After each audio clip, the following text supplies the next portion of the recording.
All right, we'll go ahead and get started. Good evening and welcome to another Capital Live event brought to you as a public service by Spotlight PA. I'm Christopher Baxter, Executive Director and Editor-in-Chief of Spotlight PA, and I'm glad that you've joined us this evening to talk about one of our very favorite topics, elections and voting. Before we dive into the results and what comes next, I want to talk for a minute about another big winner this election cycle, and that is local nonpartisan newsrooms like Spotlight PA that cast aside the prognostication, polls, and horse race coverage to instead focus on two things: voters and the issues. And after all, the prognostication and cable news punditry were largely wrong this cycle, and the issues won the day. And I'm really proud of the public service that the Spotlight PA team has provided these past few months, a real momentous effort that would not have been possible without your support. For those of you who are new to our work or programming, Spotlight PA is an independent, nonpartisan newsroom producing investigative and public service journalism about the state capitol, urgent statewide issues, and the most pressing issues from all across our great state.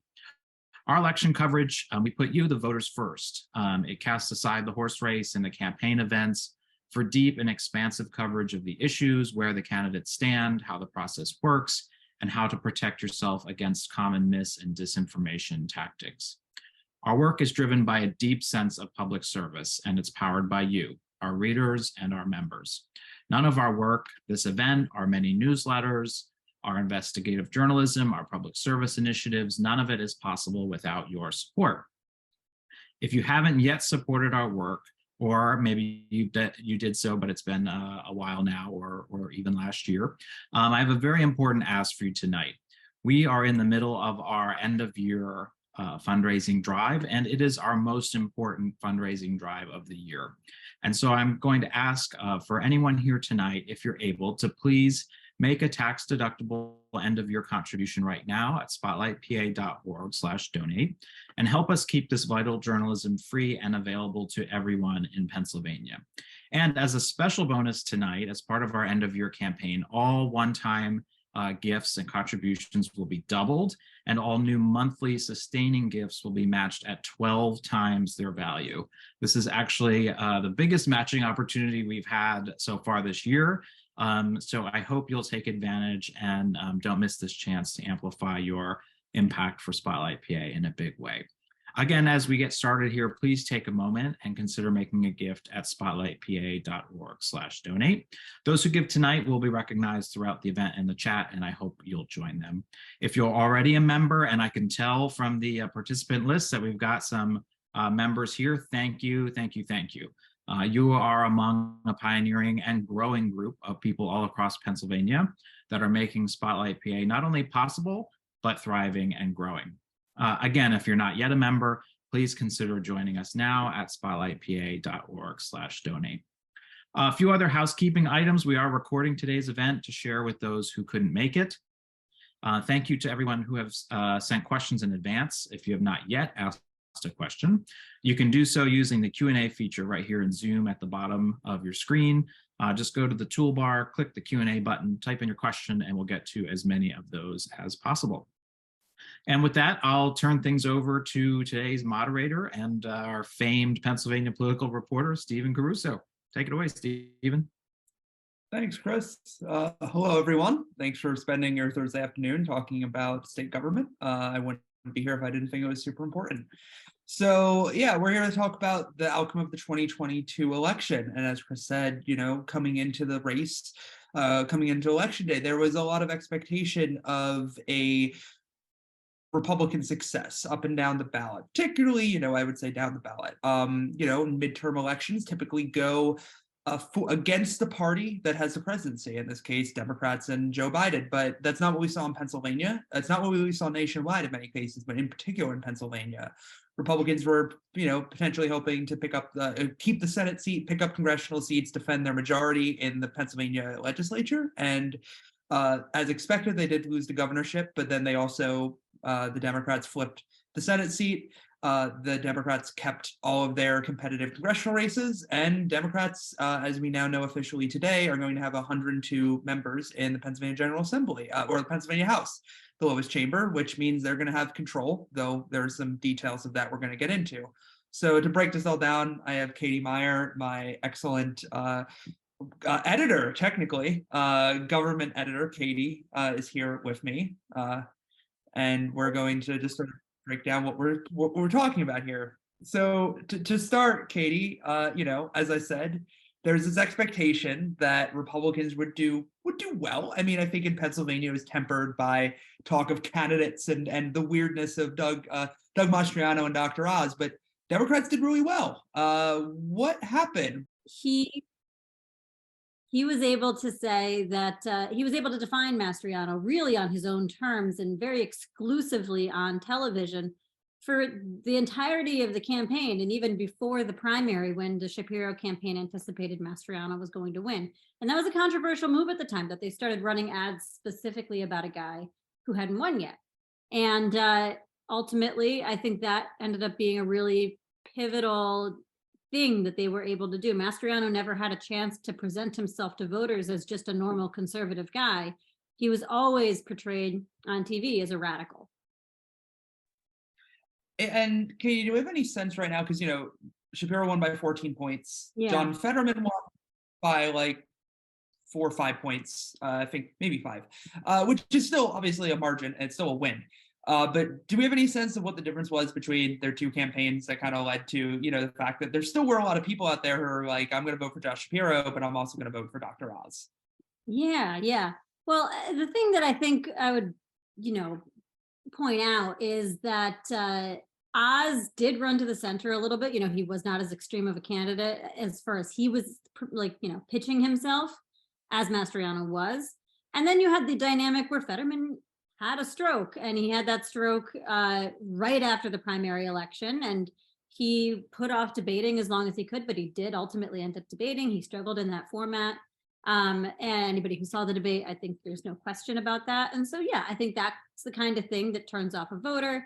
But I think the kind of the other thing I keep coming back to is that these races were going to be close. They were, that was kind of the expectation that we were building from. And so anything that diverts from the norm really has to do more with, an unexpected thing that a candidate is doing, or some, dynamic that's playing out.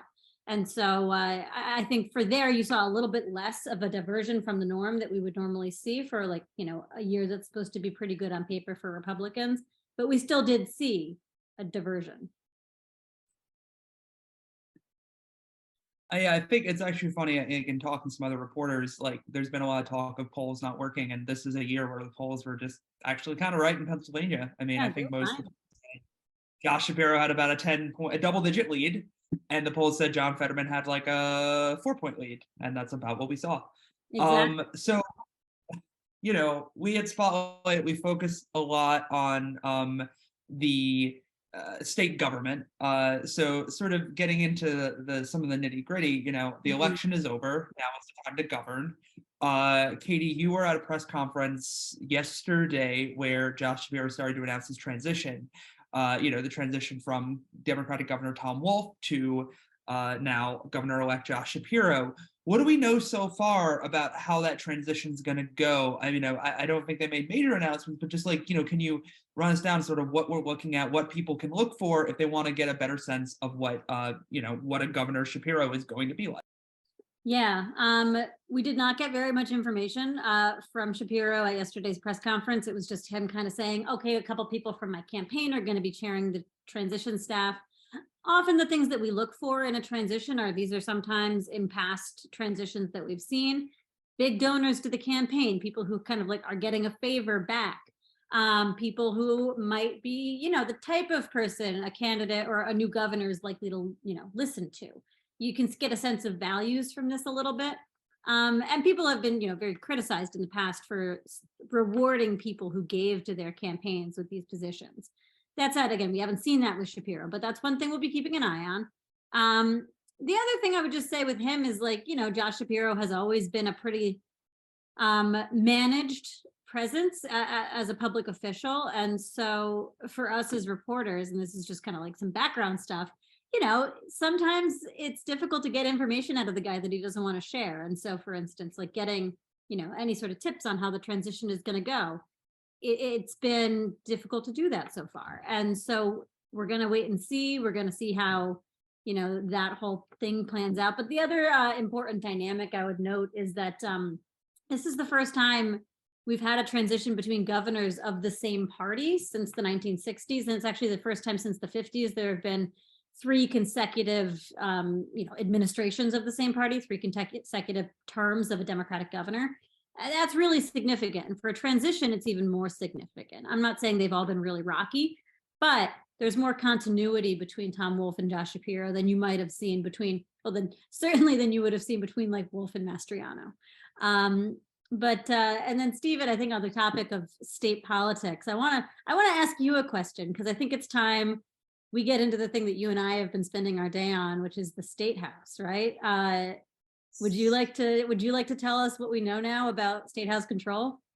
Yeah, so we can officially say right now that Democrats will have won 102 races, At which least. means they are entitled to a majority when they can seat 102 members in the Pennsylvania House.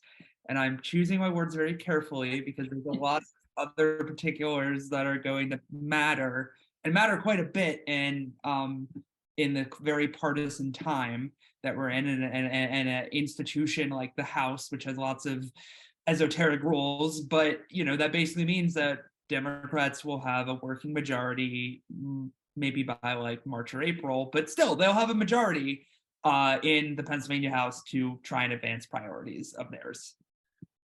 Yeah, and we'll get into this. I think questions are often going to be on this, but Steve, I wanted to ask you specifically. We didn't really discuss this, but I know you can talk about it. The race that just got called today. So you and I just did a story saying, oh, there was a concession in the 151st State House district.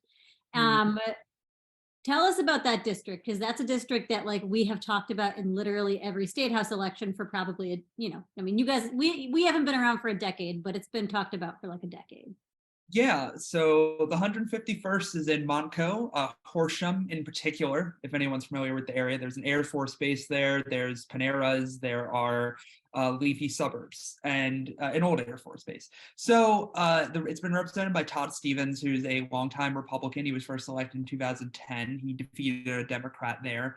And Stevens has basically made himself out to be the most, I think you can call him a liberal Republican. When he was going around, I spent some time with him during October when he was out door knocking, and his hand card saying, this is me, have endorsements from the teachers unions, from SEIU, from environmental groups, and lots of typically Democratic aligned, liberal leaning groups and interest groups. And in the past 2 years, he also had the endorsement of Planned Parenthood, because Todd Stevens is a pro-choice Republican. That used to be a more common label, but obviously it's much more rare these days. But there was actually something interesting. He lost that endorsement this year. We wrote about this earlier. You can read a whole story on it. And in the end, Stevens has now lost by about, what is it at Katie, like about 50 votes or so? Is it a little less? Very, very small margin. Yeah. Yeah. So that endorsement, I don't know, when you're down to 50 votes, everything counts. So, Stevens, after this long time of trying to walk a line of appealing to both, a Republican Party and a very Democratic leaning base, his district was voting 60% for Biden in 2020 and running some very tight races too, including in 2018, which I think was down to just a couple thousand votes when he won. He's finally been defeated, and Democrats were saying repeatedly, if we want a majority, we need to beat Todd Stevens, and they did it. They finally did it. Melissa Serrato, who was a local activist and worked for a local Democratic state rep in Montgomery County, seems like she's finally done it, which has given Democrats the 102 they need for a majority. Yeah, and I think this also, another important note is that Stevens' defeat here, I think it's representative of a change that's been happening for years in the State House, where the two parties have diverged. The moderate wing, especially the moderates that for a long time really controlled the Philadelphia suburbs, they've been winnowed off, moderates from both parties. And you also had moderate Democrats down, for instance, in the Southwest, in the Northeast, and they also have been winnowed away. And so part of that is just shifts in voting behavior that we've seen in Pennsylvania, especially during the Trump era. But also part of that is new maps. So we got a new legislative map this year, and it did two things. It, first of all, was much better for Democrats than previous maps. Previous ones had really favored Republicans, even though the delegation or even the voter registration in Pennsylvania is very even between the parties. The other thing it did was it made districts that are safer generally for whatever candidate or whatever party would likely win them. So what that means is, if you had a district that's like, you get a 50-50 shot it's going to go one way or another, there just aren't very many of those anymore. It's usually more of like a 60-40 or an even, bigger split. So Todd Stevens, sort of a casualty of changing demographics and voting behavior in his area, and also just new maps. His district got even more Democratic. And we saw that in a couple districts, which is also one of the other ones that we're still waiting on results from. That's the 142nd in Bucks County, which is pretty close to Stevens, as many of you might know.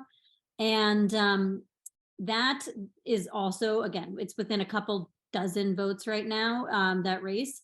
The Democrat looks like they might not do as well in that district. However, that could all be turned on its head if we see some litigation over undated mail ballots, other ballots that have been subject to this kind of litigation. And so that's kind of the next thing that we're going to be watching, along with, and this is related because we don't know when, if there is a lawsuit, when it's going to be, settled on that race, which could mean a vacancy come January when everybody gets sworn in. That's hypothetical. We don't know if a lawsuit's coming yet. But Stephen, you are also already thinking ahead to January 3rd, which is when all of these lawmakers get sworn in. And what are your thoughts on possibilities for that? I'll have a whole story coming out tomorrow morning laying this out, but basically there's just, Democrats are probably in a position where they will need to negotiate with some moderate Republicans, or they will need to just hope that some lawmakers are, kind of scared after close elections to be voting for their candidate for speaker, who's going to be Joanna McClinton. She'd be the first woman to hold the speaker's gavel. She'd be the second Black legislator to hold the speaker's gavel. So it's going to be tricky. There's one Democratic lawmaker who died in early October, too late to get his name off the ballot. State Rep Summer Lee was elected to Congress. Swearing in day for Congress and the State House is on the same day. Obviously, DC is a pretty close drive, but I think they're still trying to figure out the logistics if she can do both in one day. And then Austin Davis, Josh Shapiro's running mate for lieutenant governor, he's gonna have to resign within the first 2 weeks. So Democrats with a one vote majority at 102 are going to at one point be down to 3 lawmakers, so not really a majority. So unless they go and sit down with some moderate Republicans, the few that are left, as Katie said, moderation is not really in vogue in the Capitol the way it was 10 years ago, 15 years ago, even, some might say 5, 6, 7 years ago. They're going to have to try and find a way to deal. I mean, we've actually seen this before, ironically, the last time the Pennsylvania House, or one of the last times, I think this is a very rare occurrence that the minority party, which in this case would be the Republicans, get the speakership, was in a deal brokered by Josh Shapiro, who is then I think second-year representative from Montgomery County. So I don't know, this is all kind of speculation in some sense. I would say informed speculation. I'm talking to people who I know in the Capitol, but I'm also just like, in many ways, the thing I keep going back to is everyone's aware that this is going to happen. So it's basically a matter of like how the chips are going to fall. And I can tell you, myself and Katie and our colleagues across Spotlight and the Capitol team are going to be trying to dig around to figure out what is happening as early as possible and as soon as people will tell us. Yeah, I would say like the big takeaway on this is that there's no set process for when your party technically wins the majority of the House, but you're missing 3 members for like various random reasons. And so it is just like, it's really going to depend on like, logistics, like can some really get through Washington, D.C. traffic fast enough to get back to, Congress? It's going to depend on whether Republicans decide, okay, no, we're going to play ball because we really have lost the majority and we're going to acquiesce and one member maybe or a couple are going to vote for Joanna McClinton? Or are Democrats going to do something fancy like they did in 2010 and actually get a moderate Republican to stand as like a figurehead speaker? And then kind of that person will do their bidding, even though they're a member of the opposition party. Again, that has happened. All of these things are on the table, but we will try to explain them when they become relevant as best we can.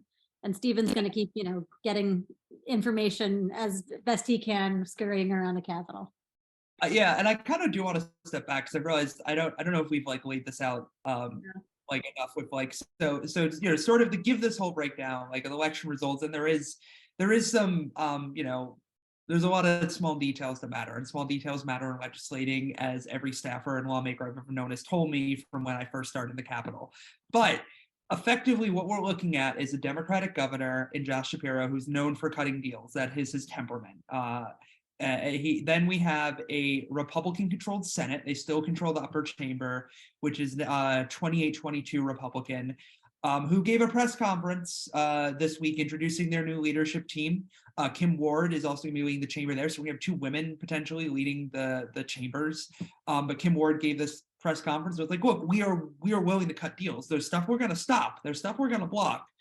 She mentioned marijuana legalization is one thing she was skeptical about the bat, but she also said we're willing to cut deals, and whenever you talk to people in the building, they usually say the Senate has been the chamber that's more likely to say let's make a deal than the House. For instance, in 2019, the Pennsylvania Senate passed a minimum wage increase than the House.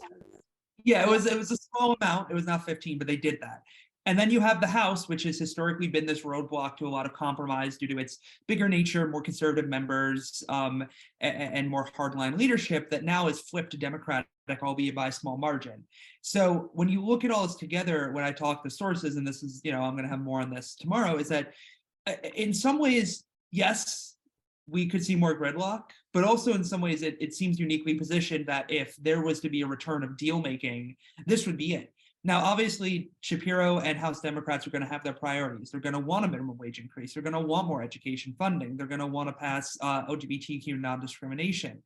They might want to pass better environmental protection, stricter gun laws, tons of things that have been built up over the past 12 years in which Democrats have not been able to functionally move their own agenda through and have only been able to prod Republicans asking them to move it.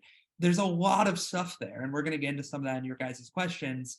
But, at the same time, like I think it does seem like there's a consensus in the building that with all the players around, if everyone can sit down, they might be able to cut deals, and they might be able to get some stuff done, and maybe not as much as people want, but there's kind of the framework to maybe make some big compromises on legislation that we just haven't seen last year and in the last couple of years because of the frosty relationship between Governor Tom Wolf, particularly coming out of COVID, and the Republican legislature. Yeah, I would agree with all of that. I think it's going to be, just for us, a really, really interesting time to cover Harrisburg, to cover the new administration. We're very excited to do it. Steve, do you have anything else before we go to questions? Yeah, the only other thing I should add too is also you probably heard a lot about constitutional amendments. If Democrats control a chamber, that's out the window. They're going to be able to block that. Obviously those constitutional amendments can't be vetoed by the governor, but since Democrats now have that control in the House, they should be able to block them. I have heard some concerns about if things get loopy in the first couple months in the House, but I don't want to throw too many hypotheticals out there. Just keep reading us. We will do our best to be breaking all this stuff down. Yes. All right. So do we have questions, Stephen? We have questions. I believe we do. I believe we do. We just have to figure out where they are. All right. We have them in our document. So Steve, do you want to start off? We had a couple like real policy ones. I think one of the ones we wanted to hit was on energy policy. Steve, did you want to take that?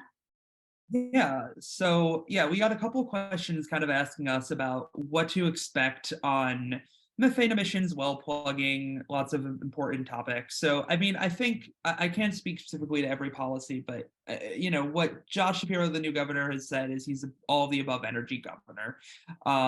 And so that means he's going to be supportive of natural gas. He's going to be supportive of nuclear. He's going to be supportive of renewables. He was endorsed by the trade unions in his election. The trades are usually supportive of fossil fuel infrastructure. They helped muscle a giant tax credit, $2 billion tax credit that we covered through the General Assembly right before the election. Josh Shapiro has said, he wasn't familiar with the details, but reiterate, he's all of the above.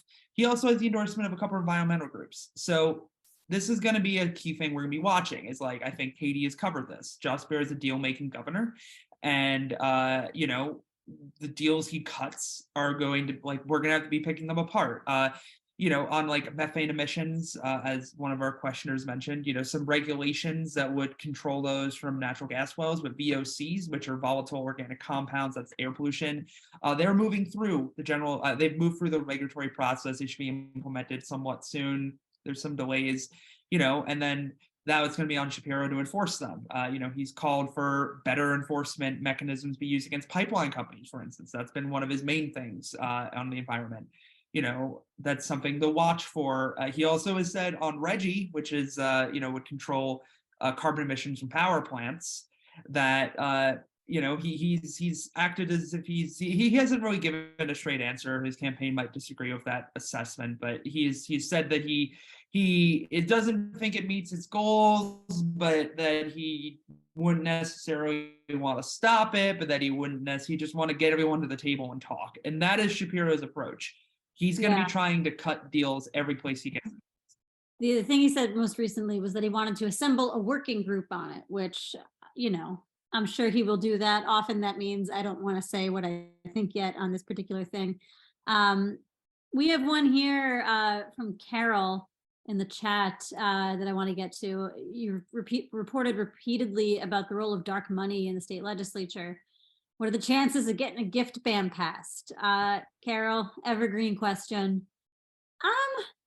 I think that Democrats absolutely have a lot of good government and, government reform people among their constituents. Republicans do as well. I do think for Democrats, a gift ban is the kind of thing that, if they sweep into power and pass it, that is kind of like, it's a sign, it's a symbol of, oh, we're going to govern differently. This is a new era in Harrisburg. That being said, it's tough to get lawmakers, no matter what their party is, to give up their perks. And that has really always been the stumbling block in Harrisburg before. This wasn't even necessarily a partisan split. It was just always something that did not get done. Everybody says, oh, yeah, no, that sounds good. And then it doesn't happen. So I don't know, Steve, have you heard anything more updated on that? Look, there was an effort by activists in March on Harrisburg to move a gift ban and start a rank and file rebellion, and I believe it was September, and it failed. And I heard it derided by both Democrats and Republicans. March on Harrisburg, they don't name names, they're pretty fastidious about that, but they will tell you that top Democrats and Republicans oppose a gift ban for many reasons. So I don't believe that I would be happy to see evidence otherwise, but I am inclined to think that it is something that will not necessarily get done, but I could also be proven wrong. Now, Katie, too, if I'm not mistaken, did Shapiro, I thought he was asked about if he would keep in place Wolf's executive gift ban. Did he address that, or was he asked that? I had asked him just the other day if he was going to do that for his transition team staff and if also just for his administration. And he basically said, oh, we're going to have announcements on that stuff soon. So, it's harder to reverse something that has already been done. I will say that as just a general rule of thumb, right? If somebody's already done something, you get worse press if you then walk it back and don't have a good reason. But we'll see. And then we also had a question about rules reform from Ramona in here. And I wanted to mention too, just, reform as a bucket, just kind of as a disclaimer. there's a lot of different things that often go hand in hand when we start talking about like good government reforms. Another one is like campaign finance giving limits. We don't have any limits on what PACs can give to candidates now in Pennsylvania, and so that's another thing that's often discussed but not done. Rules reform is an interesting question because the rules are agreed to internally in the chambers at the start of each session, and that happens to be the time when we're not sure how many people we're going to have in each party. And often also rules are kind of written to, benefit the party in charge a little bit. Steve, have you heard anything specifically in terms of rules priorities? I haven't. Rules are going to be negotiated behind closed doors probably throughout December, and I'll throw it in with the bucket. I'm also seeing questions about the special election, so I'm just going to try and tackle this all at once, which is that this is kind of what I think Katie said, that like there's no set process for what's going to happen in the House in particular. I would say in the Senate, I would not expect rules reform. I'll go ahead and say that, and if I'm wrong, just tell me, send me an email. But in the House, because the divisions by one vote, because Democrats are going to be down at least one person, potentially two on their first day, then maybe three later on. It's all up in the air. It's going to have to be negotiated. So it's going to be whatever the people who they're negotiating with, Democrats most likely, with moderate Republicans, put on the table. If that Republican wants their bill to run, they might get a promise of that. But if that Republican wants wider rules reform, they could do that. When Denny O'Brien, the Republican, was elected as the minority party speaker in 2006, the group that coalesced around him and sort of swung that asked for rules reform, and they got some minor rules reform. They didn't get the sort of rules reforms that I know Fair Districts has advocated for, like automatic calendar, like trying to make the chamber more egalitarian, but they got some. And it's early. Technically the current session is still ongoing. I expect all these conversations to kick off on December 1st and later, so probably throughout the holidays until January 3rd. And there will be lots of talks about what individual people want. But I haven't seen, I haven't heard any of those conversations yet. I'll be doing everything I can. But I would say, like, if there's going to be any changes, it would likely be in the House, because that is where there's leverage for somebody who wants to make a change can make a change. It's just a matter of, like, what are they going to use that leverage for? I had a veteran lawmaker even mention that. Like, this gives, or actually, I think there's an old quote from the AP from back in 2006. It's something like, when you have a 102, 101, everyone's a king. And that's kind of what that's why I have to think about it. And all those individual kings can make their own demands on their own little fiefdom. It's just a matter of like what are they looking at? And so like it's almost like you go from legislatures being this very stoic body where everything is like very predetermined to right now it is a free for all, and we're going to just have to see what happens. And there's just so many kings in this largest full-time legislature in the country. Go ahead, Sorry. Steve. Yeah. And I also realized I said I'd address special elections, which I hadn't. So yes, there will be 3 openings. It is all of them are Allegheny County, actually. It's Tony DeLuca, it is Austin Davis's Summerlee, as I mentioned. Those will be filled by a special election called by the speaker. You might notice a problem here because there will be a dispute over how to elect a speaker, but it's the speaker who calls the special elections.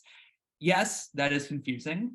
It is going to be difficult. This is kind of what I mean. It's going to be difficult to disentangle it all. And that's what the negotiations can be about. But I think the best thing I can clearly say is that those special elections have to be held by at least the May primary in 2023. So, and all 3 of those seats are by, if you look at like Dave's redistricting app, if you use their measure of partisanship, all of them are very safe Democratic, 60% plus typical Democratic performance. Republican hasn't held any of those seats since 1980s. Could something funky happen in a special election? Potentially, if a group comes in and drops lots of money, if something weird happens with a Democratic candidate, there's a third party candidate and a Green Party candidate who's always said they want to run in the DeLuca seat. So like, I'm not, once again, we can't guarantee anything. None of us have crystal balls, but effectively what should happen is by May, it could be earlier. It's just a minimum of 60 days from the vacancy that a special election can be called. So probably anywhere from like February until May, all these special elections will be held, all in Allegheny County, all likely filled by Democrats. And then at that point, it will be just sort of have Democrats cut a deal that says the Republican's going to be speaker for the entire term, maybe, or have they cut a deal that says the Republican's just going to be speaker until May? I don't know. And like, it's just sort of a question that cannot be answered until we are living in it, or I have some email in my hand that's laying out what the whole deal is. We also got a question just for more updates on the Moffa-Hogan race. And I want to go back to that real quick, just to like be very clear about where that plays into all of this, because it does. So Moffa and Hogan, they're the candidates. Moffa's the Democrat, Hogan's the Republican in the 142nd district in Bucks, which is the one that is still not called, the only one. It could be decided in the next several days if the Democrat doesn't sue. Right now, it looks like Hogan, the Republican, is up by several dozen votes. The lawyers that I've talked to, and this is in the story that we just published, they've said that, you know, if nothing else changes and no groups of ballots are now made countable again, Moffa's going to lose. However, we don't yet know if Democrats are going to sue to count undated mail ballots. They could sue to count those. They could sue to count ballots missing signatures, or they could sue to count ballots missing secrecy envelopes, or they could do all three, or they could do, you know, any combination of those. That would be a case that would need to go into federal court. It would either go up through the state courts and then go to federal, or directly there. It depends on what the lawyers decide to do. And I'm waiting for a text saying what they're going to do. And the thing that like makes this important is that this race, if it's litigated, you know, that litigation could go on for a while, and it could go on past January 3rd. So you could also be looking at a situation, and we've gotten some indication, by the way, that the US Supreme Court is not super down with this like argument that undated mail ballots should be counted.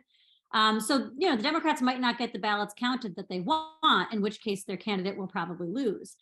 But if they keep this litigation going, you know, I think a very fair thing that they're probably all thinking about is, will the Republicans now be down another member on January 3rd? That could again change this calculation of the speaker election, the rules votes, all of those things. So another little detail.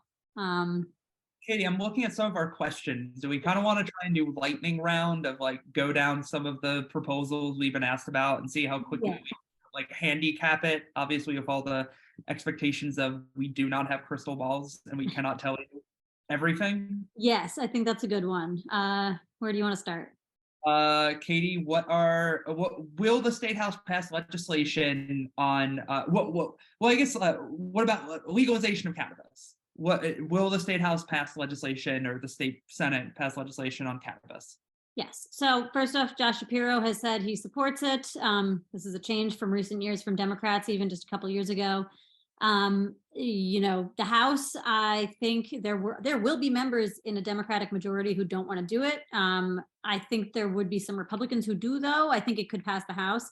The Senate is going to be the big question. I think, Steve, you said earlier, Ward has said she's skeptical of this. Now, deals can be made.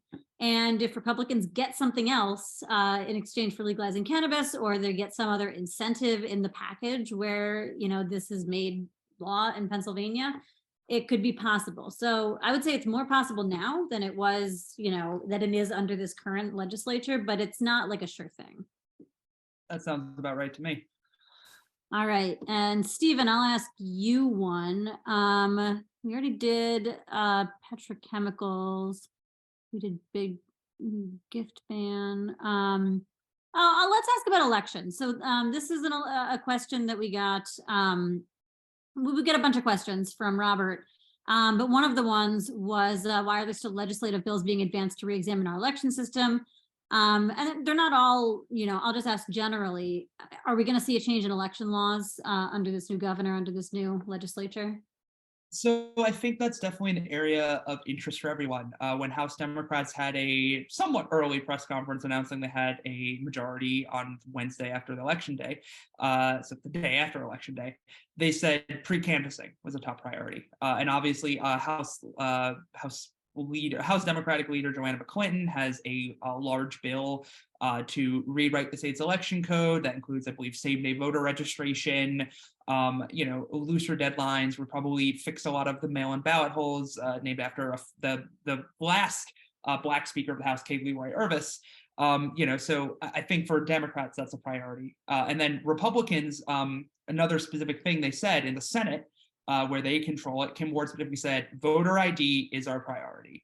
That is their number one. And so this was kind of a stumbling block when Wolf and the Republican legislature tried to cut a deal last session. Was voter ID. There's a whole lot that can be said about voter ID. It is a proposal that when you are someone who doesn't have an ID, keeps you from voting. Often it is older voters, often it is Black voters, for people who cannot get state forms of ID. Also, the Republican proposal that they presented last year specifically said we'll give everybody basically a voter registration card that they can use to vote. I would say, some Democrats, including Stacey Abrams, have backtracked on it. Tom Wolf at times suggested maybe I could agree to a form of ID. Josh Shapiro has said maybe I can agree to a form of voter ID. I think that if the rhetoric and the actual substance of an election bill if those can kind of get together and everyone can get in a room in the way that Josh Shapiro said, there might be some potential to get an election bill that would include pre-canvassing, probably include some things Democrats can claim as victories, probably include some things Republicans claim as victories across the finish line. But as the hard part is that on an issue like elections that is extremely important, has been extremely politicized. Republicans have tried to attack the outcome of elections in this state. So if all that can be overcome, maybe. Definite maybe. But yeah, I would say a really big change in this is going to be just the political atmosphere.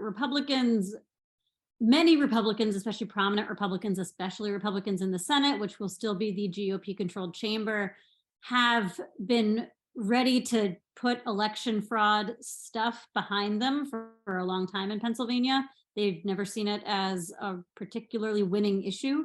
And I think now that this election has been so decisive in a year that should have been pretty strong for them, they will be even more eager to put that behind them. Now, again, a lot of the members who are still in the Senate and a lot of the Republicans still in the House, they were all on board with this. They signed letters saying that, the congressional delegation in 2020 shouldn't approve Joe Biden as Pennsylvania's, presidential winner.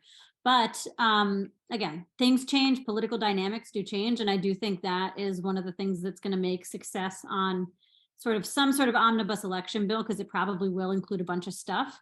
It'll make it possible. And again, I do see Democrats compromising on voter ID, but again, there's a lot of different ways to do voter ID. One of the things, this was in the bill that Wolf vetoed on election reform. There was a provision in there that said if you show up to a polling place without an ID at all, including no voter ID card, you can sign an affidavit and prove your ID later. And that's seen really as kind of the, most acceptable or accessible way to require ID for states. And so that is something that I've heard Democrats say they would support. And it's interesting too, because that is also then something I've heard the most extreme Republicans, including ones who have reiterated lies about our election system, say they oppose. So this is sort of what election reform has always been trying to navigate. How do you get everyone on board and not start to lose people and start losing people around the fringes? And then that accelerating until you don't have a majority anymore. Yes. Steve, we had a question from Kaylee about commitments to workforce development and also just engagement generally with Biden's infrastructure plan. Any info on that? I think the best way I can say with workforce development is Josh Shapiro has talked a lot about how much he wants to sort of bring VOTech, bring commuter education, coding, those sort of things into public education and into general education overall. Also workforce development, it's kind of one of those phrases that I admittedly, I've often wanted to get a hard definition of what it means, because I think it's one of those things that's just thrown out there and used when not everyone knows what it means, but that's something that always had bipartisan support. Governor Wolf talked about it a lot. There usually was agreement on small technical changes and some funding that could be thrown in it, even when it was Wolf and the Republican General Assembly. So I expect that to continue to be a priority that gets everybody on board.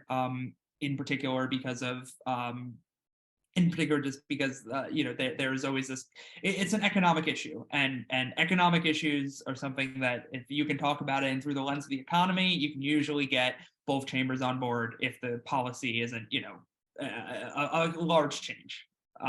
As for the infrastructure bill, I would say a lot of that's actually happening sort of outside of the legislature. A lot of that's been happening through grant applications, money run directly to agencies, to PennDOT. So I don't know if the legislature have to necessarily get involved in that, but I have to imagine that'll just continue to happen at a local level in particular.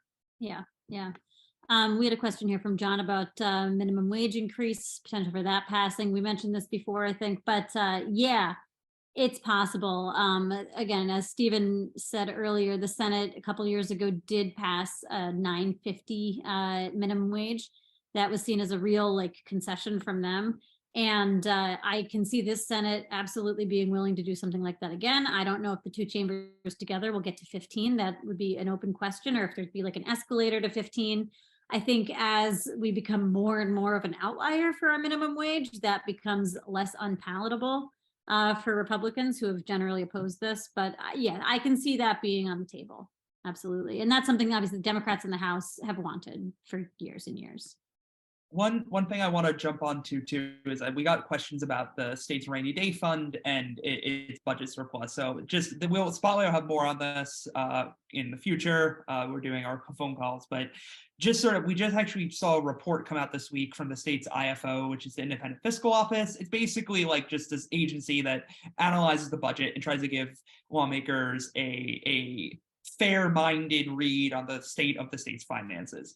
And what this report says is that we have $5 billion in the rainy day fund. We're supposed to have about a $6 billion surplus this year. But then after that, the state's structural deficit is going to come back, and we should consistently have $1.5 to $3 billion deficits for pretty much every year until 2028. And it doesn't go past that. That's the last date. But why the state has this structural deficit is basically what a lot of aging states deal with. The population is getting older, more money has to go to social services to care for them, and there's fewer working people, people who are paying then taxes and don't take as many services back. So with all of that happening, there's these entitlement programs need to be funded. They're called entitlements because people have earned them or people need them, but we don't have many working people to pay the taxes to pay for them. So, the state has a rainy day fund right now, and a hefty one, but we're going to have a surplus, but when you put the numbers together, they about equal out. So I think one of the main things to look for overall, besides all these policies too, is how do these policy then agreements maybe fit into budget negotiations as Shapiro and Republicans, and then now Democrats in the House, as all of them sit at a table and try to figure out how are we going to balance the budget and make the state basically, raise the state's revenues, make everyone care for everyone, make sure, everybody's getting a win. They can go home to their district and say, I fought for this.